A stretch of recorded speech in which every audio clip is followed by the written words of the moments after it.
Welcome to the Sustainable Futures Report for Friday, the 27th of September. I'm Anthony Day, and yes, this is the second edition of the Sustainable Futures Report this week. If you want to hear about the global climate strike, I did a special edition on Tuesday, and you'll find it where you found this. Following on from last week's episode, there's news from Hinkley C, and unsurprisingly, it's bad news.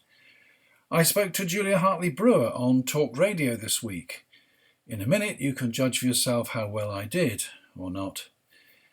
This is the week of another United Nations Climate Conference, and I'll talk briefly about that. Do stay on to the end. I'll play out with a new track by John Dassieu called Try the Greens. First of all, though, let's hear from an archaeologist on how new techniques can help us deal with the climate crisis. My guest today is Dr. Chris Fisher, who's Professor of Anthropology at Colorado State University. He's an archaeologist, he's Director of the Center of Archaeology and Remote Sensing, and he's founder and Director of the Earth Archive. Chris, welcome and thanks for joining us. Hey, thank you so much for having me. Now, you've been working in the jungles of Central America on archaeological surveys, and you've been using a new technique called LiDAR, which I associate with self-driving cars. But there's obviously something else there. And you've actually, from that, moved all the way to a link with how we manage climate change. That's not very clear the way I've explained it, but I'm sure you could do that a lot better. Well, I hope so. I was trained as a traditional archaeologist using methodologies that have been around since the 1950s. And in 2009, I documented for the first time a very large and complex city that we didn't know was there in central Mexico.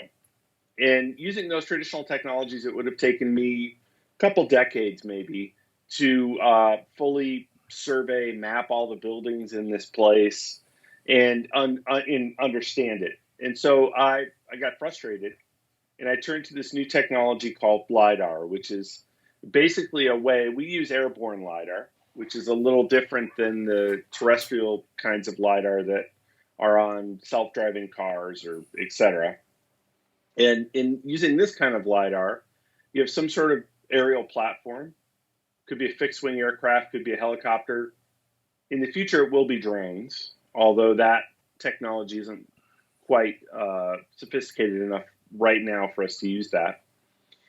From that aircraft, you shoot down a grid of infrared beams, laser pulses. It's like sonar for the ground. When one of those pulses reaches something on an object on the ground, it could be the top of a tree, could be a bird, could be a leaf, could be the surface of the ground. It returns back to the sensor on the aircraft, and it gives you a measure of distance. Every second, that instrument shoots out like 1 million pulses. So it's a very dense grid. No matter how intense the vegetation, some of those pulses will reach the ground surface and return to the aircraft. So what you end up with is a three-dimensional cloud of points at an incredibly high resolution. So we can, by using computer algorithms, filter away, digitally scrub, or practice what I and other people have been calling digital deforestation. We can remove that vegetation and see the archaeology on the ground. I've used that technology. First, we used it in Mexico, and it was absolutely groundbreaking. And when I saw my first products from that LiDAR, I honestly teared up, because I realized that, in 45 minutes of flying, we had the LiDAR company had accomplished what would have taken decades archaeologically. And then we also used it in Honduras to discover some new lost cities that we didn't necessarily know were there. And so it was a groundbreaking technology in that sense, just for archaeology alone. But what I realized is that all of that vegetation that I spend decades, or that, all that vegetation that I spend days and days, not decades, days and days scrubbing away, are the careers of hundreds of other scientists who are actually studying the trees, tree size, forest composition, tree age, geologists, hydrologists. It's the topology of that place, and many other things that we don't even know. We don't even really know how to use these records yet, but I know that they're critically important. And in that sense, these LiDAR records are the ultimate conservation records because they record the ground surface and everything on it in incredibly high resolution. And that led me to this ultimate realization that we can use these records to fight climate change. Right. How would you do that? Well, for most areas of the world, we don't have high resolution records of the Earth's surface and everything on it. We're basically kind of shooting in the dark. We have a better idea. We have better maps of the moon than we do of our own planet's surface. So to measure change, you need to measure against something. You need baseline data so you can understand how things are changing. We don't have that for most of the world. So we can't begin to evaluate change. We can't begin to measure change, figure out how things are changing. Right. So a rational first step in fighting the climate crisis is having those baseline data so we can begin to measure change. So how practical is that? Because the Earth is a big space. That's partly why we use satellites for surveillance, because they can cover such a big area. But you're actually using aircraft as opposed to spacecraft, so you will need an awful lot of them, won't you? It will be expensive, and it will be time consuming, but it has to be done. And I mean, from our perspective, we don't have a choice. Now, we can start with areas of the world that are most threatened. So one of our immediate goals is to scan the Amazon. And we believe that we can scan the Amazon in 5 years, within 5 years, for $15 million, which sounds like a lot of money, but it's not that much money. 15 million? It's half the cost of Jeff Bezos's new yacht. It is 3 30-second Super Bowl commercials in the United States. It's a fraction of the cost that Google just spent sending all of those billionaires to whatever Mediterranean island it is that they sent them to.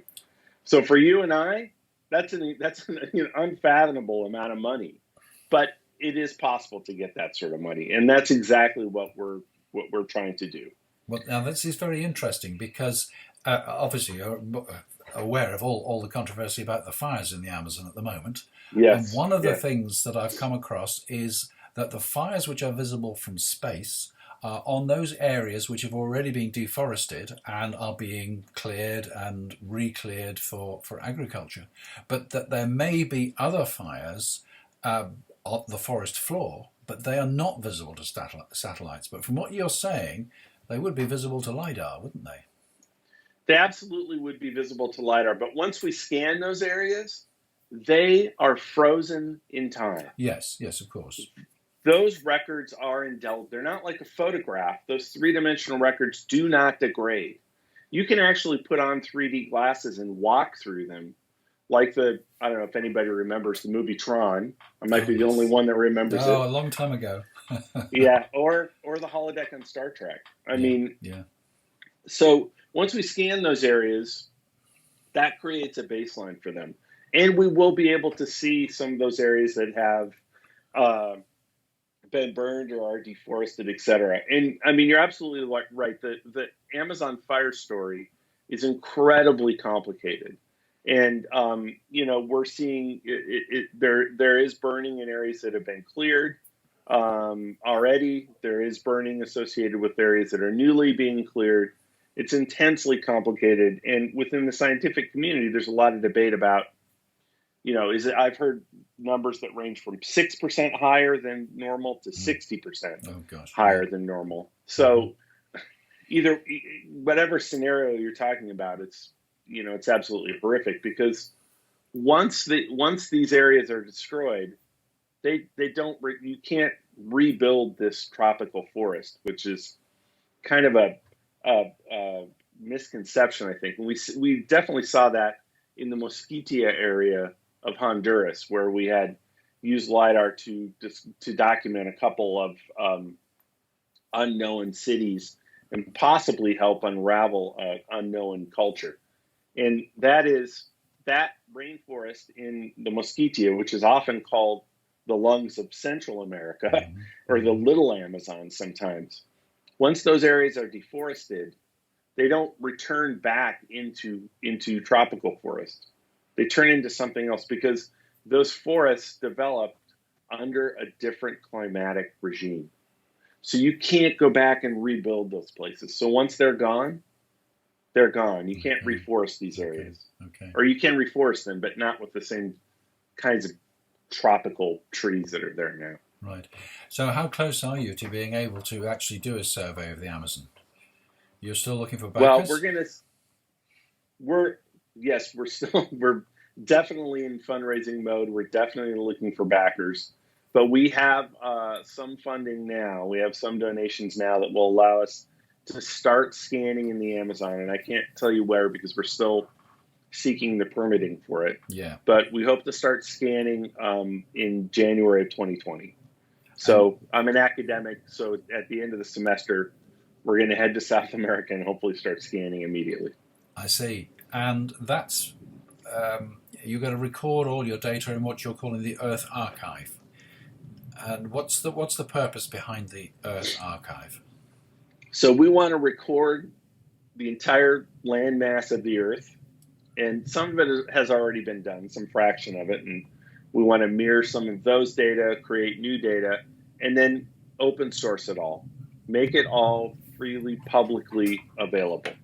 And there are a lot of serious technical difficulties that are inherent to that goal. Just storing the data and managing it and distributing it, and the ethics of how to do that are intensely complicated. But also, figuring out who gets access to those data, et cetera, in the short term. Our goal is to have it all open sourced within 10 years of scanning it. Okay. Yeah, you were saying it would be, it could be of interest to a whole range of people, from dendrologists to climate scientists to geologists. But could it not backfire? Could it not show the people who want to mine the Amazon where the best places are to find the minerals that they're after? Well, this is a very interesting question, and we firmly believe that within decades, all of these information will be open sourced already. There really is no place that you can hide from the kinds of remote sensing tools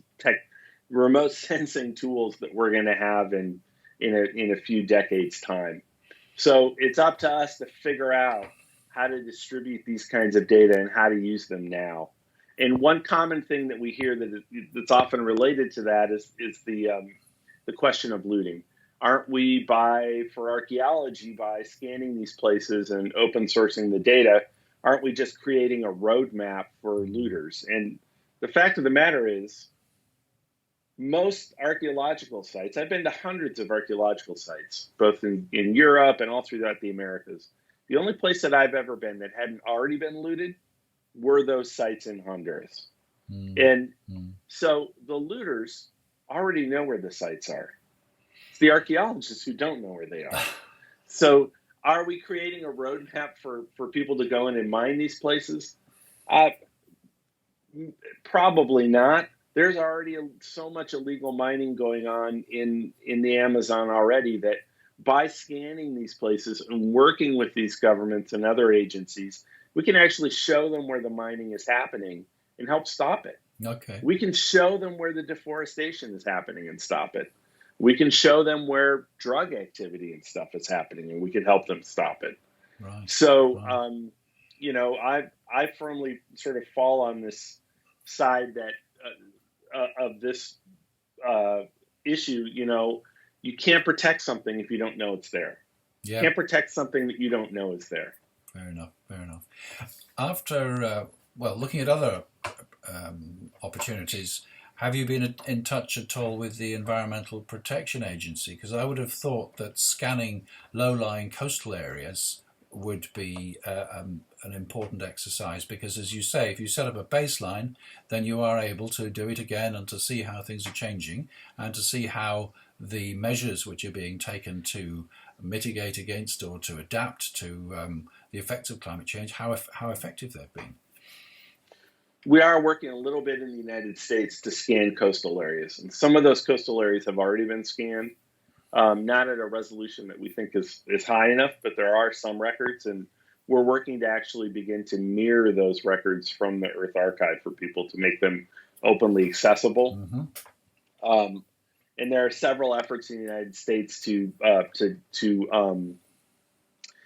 create LiDAR records for some parts of the United States.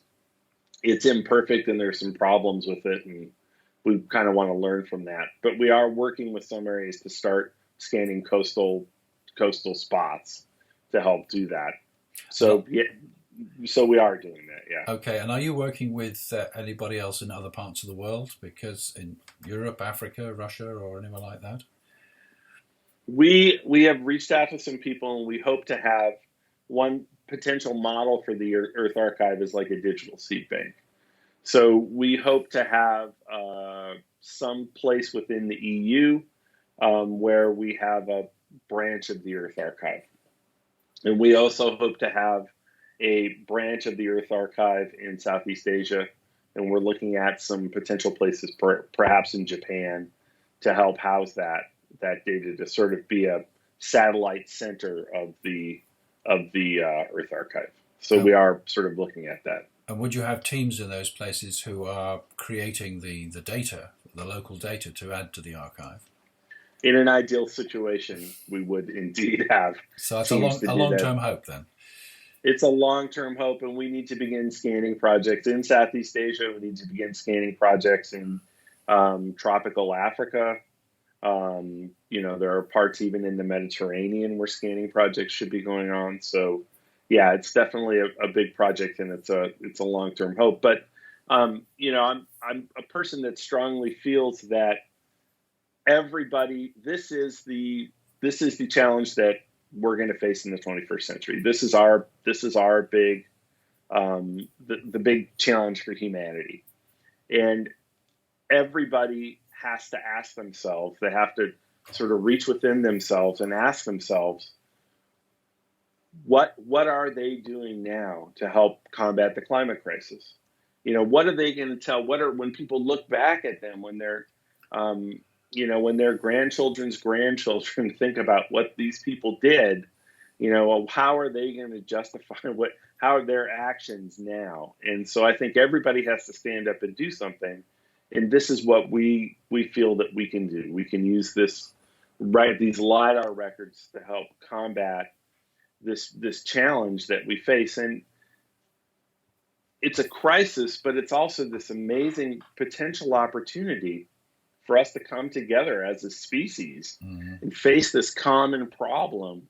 And maybe it's something that could actually bring us closer together and help resolve some of the political differences and other differences that we have moving forward. And I know that's many people would say, "Oh, that's so optimistic," whatever. But I'm somebody that has to see some good in what's happening. I think what you're talking about has got to be done. You're right. We've got to all work together. And of course, one of the most important things is getting governments on side. Governments are often very timid because they don't want to do anything which makes them unelectable, which of course gives them a very, very short-term view. But if we can persuade the governments that things like this, that information like this can be made available and will let them make better decisions, then this has got to be a good thing, hasn't it? I absolutely think so. And I think we do have to work to get politicians and governments on board with these problems, but we also have to work from the grassroots because they simply aren't moving quickly enough. And I'm an archaeologist. I'm trained to be a time traveler. I'm trained to see the world as it was. I'm trained to see the world as it is today, and I'm trained to imagine the world as it will be in the future. And because of that, I see the world in big long chunks of time, 1,000-year chunks of time. Yeah. I don't see the world in 4-year slices of a U.S. presidential administration, which is how a lot of politicians see things. Yeah. And that's a problem because they lack that long-term thinking, and this is a long-term problem. We could all start living like the Flintstones this afternoon, and any changes we make today are telegraphed decades in the future. We have to begin this long-term thinking. Yeah. You may have heard a quote from one of our British prime ministers who said, "A week is a long time in politics." Yeah. Well, we need to start thinking longer than that. But absolutely. Yeah, exactly. Yeah. Exactly. Yeah. Okay. We all should be doing something. Anything in particular that we should do you think? Anything you would like people to take away from this conversation, think more about and actually act on? Well, I think I'd love it if they supported the Earth Archive.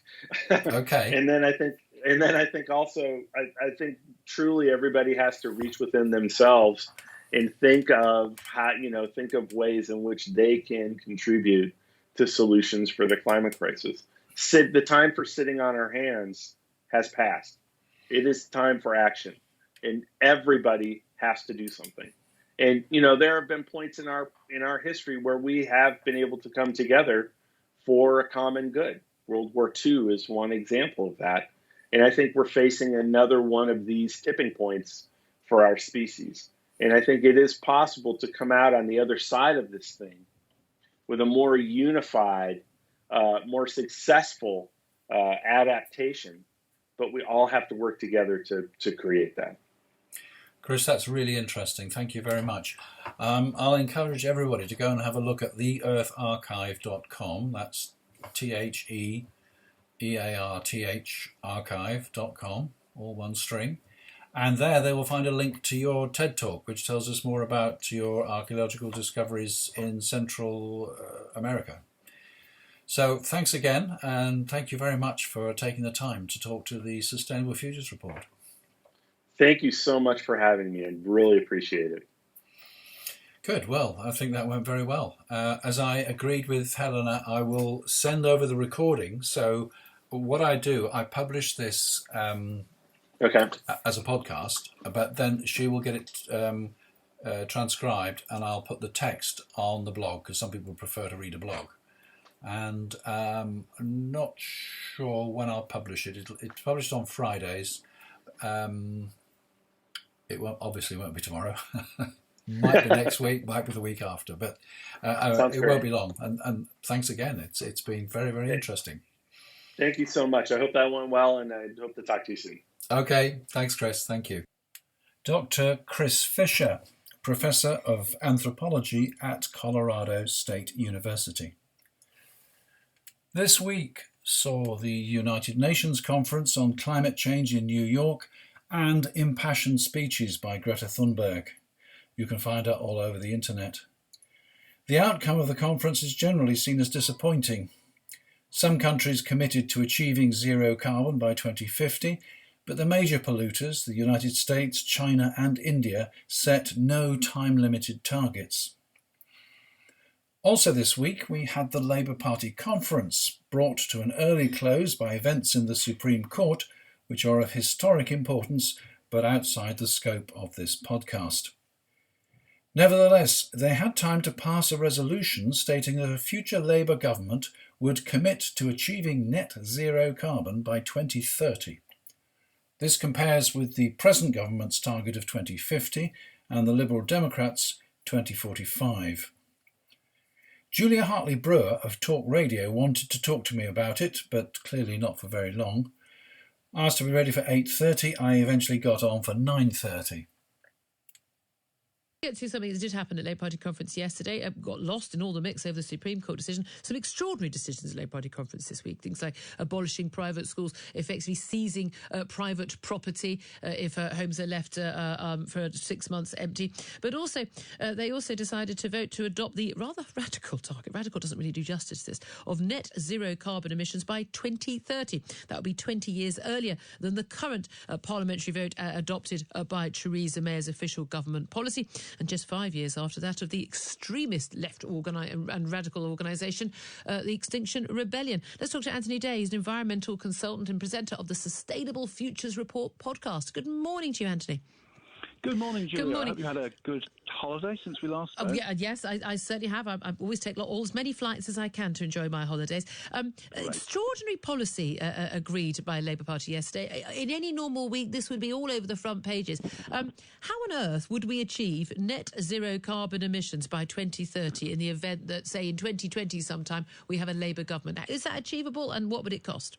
It's going to be difficult. I don't know exactly what it's going to cost, but I know how they're going to do it. Things like taxation on fuel. The fact that George Osborne cancelled the increases in fuel duty 8 years ago has cost the Treasury £46 billion. It's also led to people buying bigger cars, using more fuel, wasting more fuel, and creating more pollution, quite apart from the fact that includes greenhouse gases, which exacerbate global heating. Well, hold on a minute. So I expect putting the tax up on fuel, so making it too expensive for people to keep their cars, to drive their cars or buy new cars unless they're electric, right? Well, I don't think we'd go quite that far. Well, that's hold on. No, I asked you, how do we achieve net zero carbon emissions by 2030? Putting taxes up doesn't achieve anything unless putting taxes up stops people from doing something they're already doing. Well, it makes them do less of what they're already doing. So we're going to make driving too expensive for a lot of people. But at the same time, we've got to make public transport far, far more affordable. For example, instead of spending 5 times as much per head on public transport in London, we should spread that over the rest of the country so that public transport is as affordable and accessible as it is in London. I mean, buses and trains do also give out carbon emissions, don't they? Yeah, but far less per head of passenger. OK. All right. So, and what else would this involve? Well, as far as public transport is concerned... Because we know that cars aren't the only source. In fact, they're a tiny source of carbon emissions. So that's obviously not... They're not a tiny source. They're not a tiny relative source. To others. Yes, they are. Relative to, say, the steel industry and things like that around the world. Well, yes, that's quite large. Agriculture? But they're not tiny in proportion to that. Yeah, agriculture is something that's got to be looked at. And to be honest, the agricultural industry has accepted it. The British farmers themselves have said that they want to aim for carbon neutral by 2040. So it's a question of looking that up and speeding it up if we possibly can. Okay. One of the But this is going to involve, the key thing is you talk about agriculture, we talk about cars, also, I mean, obviously other transport, so flights, for instance. One of the delegates at the conference yesterday was pointing out that families would be limited to one foreign flight every 5 years, and their petrol cars would be confiscated, and diesel cars as well, within a decade to achieve these net zero carbon emissions. Otherwise, this target of 2030 is completely and utterly unachievable. This is going to involve a major change in how ordinary people live their lives, isn't it? What they eat, whether they can heat their homes, how they travel, whether they can go on holiday abroad. This is going to involve huge tax increases to pay for it. This is, if it is achievable, it is only achievable with an awful lot of very angry people. Right, but we have a climate crisis, and all the dreadful things that you've mentioned will be forced upon us if we don't do something about the climate crisis. It's going to be Why will they be forced upon us? Because the climate will collapse. And the climate will collapse? Oh, sorry, could you have any scientific basis for that claim? Well, there is a thing called the IPCC. Have you heard of it? I don't think they've ever said that. Well, they have... In fact, I'm 99.9% sure they didn't say that in any of their reports. They didn't say that in those words, but that's no, they didn't. So they didn't say the climate would collapse. I mean, that literally is a statement. I would expect that of a 16-year-old Swedish girl, but I wouldn't expect that from an environmental consultant. But this is the point: this isn't a sensible conversation, is it? The environment will collapse. That has absolutely no meaning whatsoever. It's scaremongering nonsense. Well, now let me explain then what I mean. Things are getting hotter. How much has the world warmed by in the last 150 years? quite a lot. How much?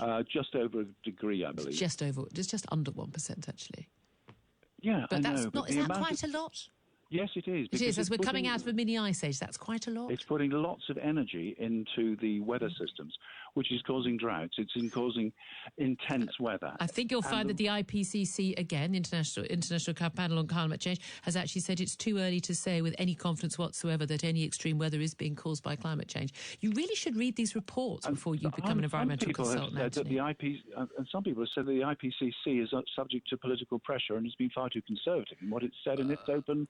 Actually, the evidence is the scientific evidence behind those reports before they are politicised is actually rather more conservative than the political documents. But there we are. We're going to have to leave this because I don't feel we're going to get much use out of this conversation. And today, appreciate you joining us, presenter of the Sustainable Futures Report podcast. No mistake about Julia's agenda there. I'd love to try and change her mind if only she'd listen. Well, that's enough for another week. There will be another episode of the Sustainable Futures Report next week, only one, although I have no idea at this point what it'll be about. I feel sure there will be something to do with the climate crisis and sustainability to talk about. Before I go, EDF have announced that the nuclear power station under construction at Hinkley C is not expected to commence production before 2025, and will cost at least another £1 billion on top of the existing overruns. Until next time, thank you for your attention and thanks for getting this far. And now, here is John Dassieu with his song Try the Greens. There's a video version of this.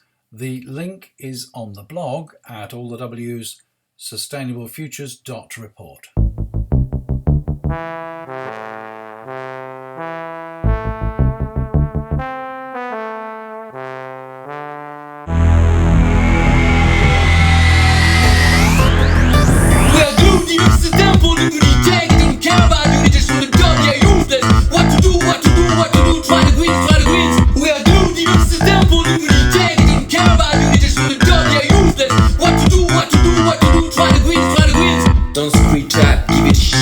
We are the leader, must find a way out.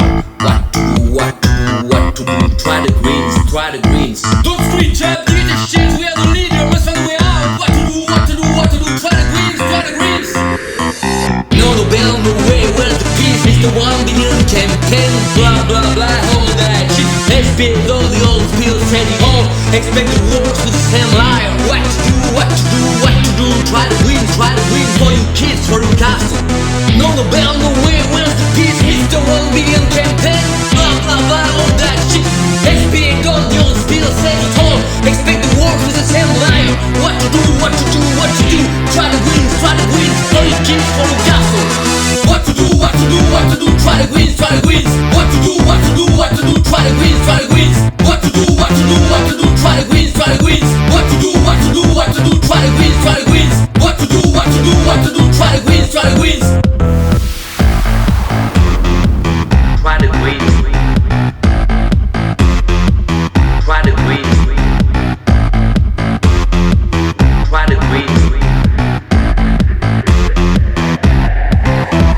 We are good, use this temple. Don't you detect, they don't care about you. Just on the job, they're useless. What to do, try the greens.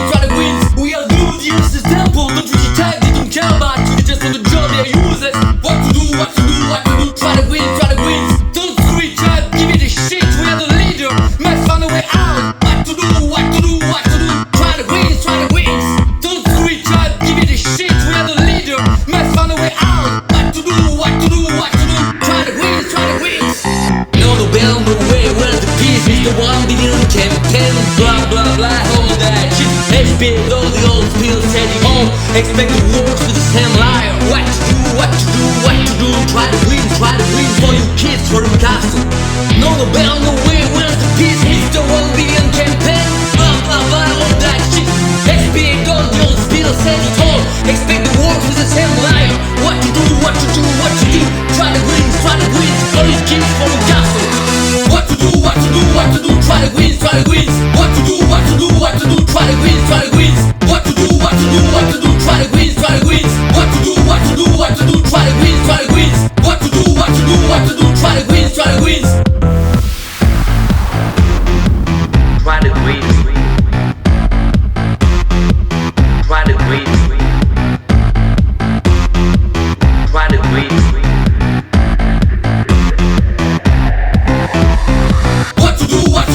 to do, try to win, try to win. What to do, what to do, what to do, try to win, try to win. What to do, what to do, what to do, try to win, try to win. What to do, what to do, what to do, try to win, try to win. What to do, what to do, what to do, try to win, try to win. What to do, what to do, what to do, try to win, try to win. What to do, what to do, what to do, try to win, try to win. What to do, what to do, what to do, try to win, try to win. What to do, what to do, what to do, try to win, try to win. What to do, what to do, what to do, try to win, try to win.